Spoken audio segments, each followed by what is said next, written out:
September 4th, 476 AD. A teenage emperor was forced off the throne. With that single act, the greatest empire in history collapsed. I'm talking about an empire so massive. It once controlled everything from the cold, rainy hills of Britain all the way to the blazing sands of Egypt. I'm talking about an empire so powerful. Its roads are still being used today. Its laws still shape our courts. Its language still lives inside your mouth every single time you say words like justice, nation, or republic. I'm talking about an empire so terrifying. Entire civilizations packed their bags and ran just hearing the name of its legions. Yes, I'm talking about Rome. But here's what nobody tells you in school. Rome didn't fall in a single explosive moment. There was no giant asteroid, no zombie plague, no alien invasion. Unfortunately, that would have been a great movie. Rome slowly rotted from the inside. And then, one day, a teenage boy sitting on the most powerful throne on Earth was told, "Game over. Pack your bags." How did the mightiest empire in history end up being taken down by its own generals? Why did the final emperor have such a tragically ironic name? And here's the twist nobody expects. Did Rome actually fall at all? Stay with me. Watch this till the very end, because by the time we're done, you're going to look at history, and maybe even the world around you today, in a completely different way. Let's go. Here's the thing about Rome in the 400s AD. It wasn't really Rome anymore. At its peak, the Roman Empire was a machine. A terrifyingly efficient, ruthlessly organized machine that turned conquered lands into tax revenue, turned enemies into slaves, and turned slaves into soldiers. It was basically a corporation run by generals, a very violent, very impressive corporation. But by the 400s, that machine was held together with duct tape and prayers. The empire had already been split in two, the Western Roman Empire based in Rome and the Eastern Roman Empire based in Constantinople. Think of it like a family business where the two brothers stopped talking to each other. Same brand, very different futures. The Western half was the one bleeding out. Why? For starters, money. Wars are expensive. Maintaining thousands of miles of borders is expensive. Paying soldiers is expensive. And Rome's economy had been slowly strangling itself for over a century. Taxes were crushing, trade was declining, and inflation was running wild. Sound familiar? No comment. Then there was the political chaos. In the 75 years before Rome fell, the Western Empire had over 30 different emperors. 30 in 75 years. That's a new emperor every 2.5 years on average. Most of them were assassinated. Some lasted only weeks. At that point, Emperor of Rome wasn't a prestigious title. It was more like a very dangerous game of musical chairs.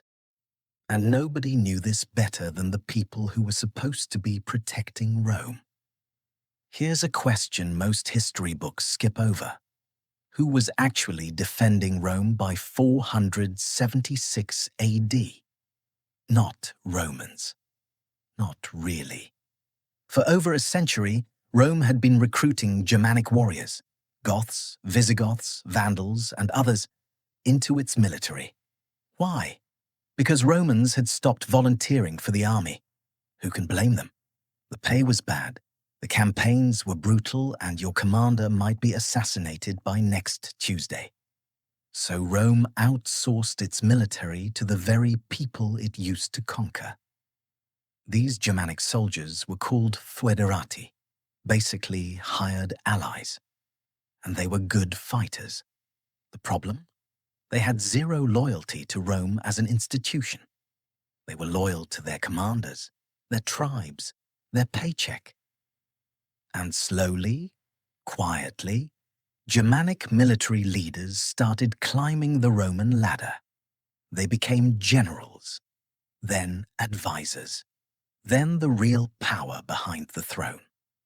By the mid-400s, the actual emperors of the Western Roman Empire were little more than puppets.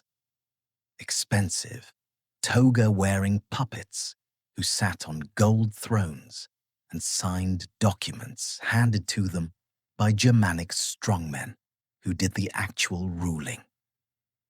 One of the most powerful of these men was a chieftain named Orestes. He wasn't the emperor, but in 475 AD, he decided who the emperor would be. His choice? His own son. His teenage, inexperienced, completely unqualified son. A boy, he named.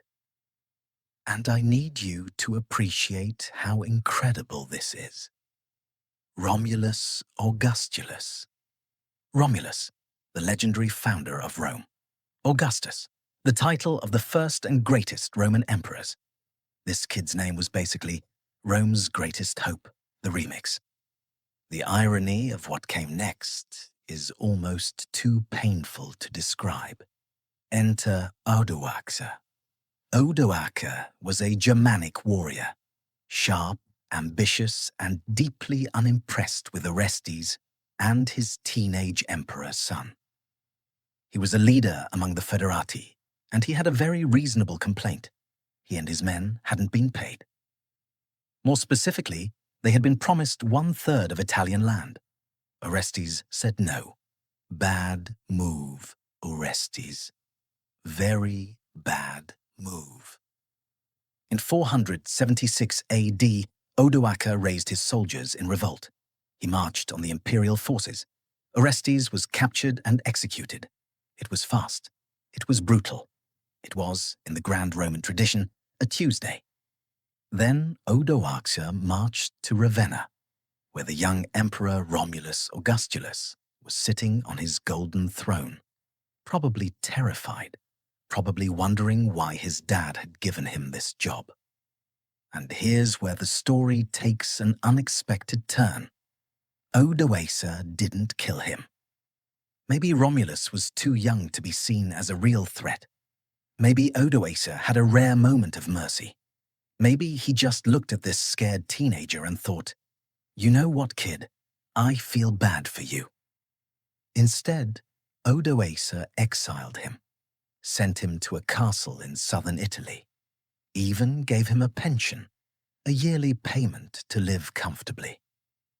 Romulus Augustulus, the last emperor of the Western Roman Empire, retired as a teenager to a seaside castle, which is honestly not the worst way for a reign to end. Now, here's the moment that officially ended it all. After removing Romulus, Odoacer did something remarkable. He sent the imperial crown, the symbols of Western Roman authority, to Zeno, the emperor in Constantinople, with a message that essentially said, "We don't need a Western emperor anymore. One emperor for the whole Roman world is enough. You're welcome." Odoacer wasn't declaring a new empire. He wasn't burning Rome to the ground. He was simply cancelling the Western emperor position, like a corporate restructuring. "We're merging the two branches. The Western office is closing. Have a nice day." Zeno accepted the regalia. He didn't really have a choice. And with that, no great battle, no burning of the city, no dramatic final speech. The Western Roman Empire simply ceased to exist. September 4th, 476 AD. The date historians mark as the end of ancient civilization as the world had known it for over 1,000 years. Done. Over. Closed. Or was it? Here's what your history teacher probably didn't spend enough time on. While the West was falling apart, while Germanic tribes were carving up Italy, Gaul, and Spain like a pizza, the Eastern Roman Empire was doing just fine. Constantinople was rich. It was powerful. Its armies were strong. Its trade routes were thriving. And its emperor was very much not being replaced by a teenage puppet. The Eastern Empire didn't call itself Byzantine. That's a label historians invented later. They called themselves Romans. They thought of themselves as the true continuation of Rome, the real heirs of Augustus and Caesar. And they survived for almost 1,000 more years. The Eastern Roman Empire continued until 1453 AD, when Constantinople finally fell to the Ottoman Turks. Let that sink in. When Rome fell in 476 AD, there was still nearly 1,000 years of Roman history left to go, a millennium of history that most people have never heard of. So did Rome fall on September 4th, 476 AD? Yes and no. The western half fell, but Rome as a civilization, as a culture, a legal system, a religious institution, Rome transformed. Rome became something else. The Catholic Church inherited Rome's organizational genius. Medieval kingdoms inherited Rome's laws. The Byzantine Empire inherited Rome's name. And we, every single one of us, inherited Rome's language, architecture, government, and calendar.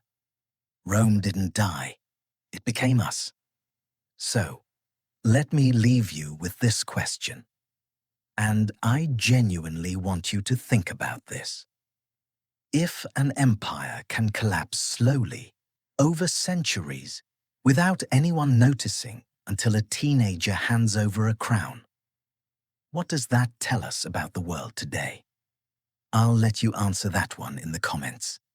If you made it this far, respect. Hit that like button, subscribe, and tell me below. Do you think great civilizations ever truly die? Or do they just change form? See you in the next one.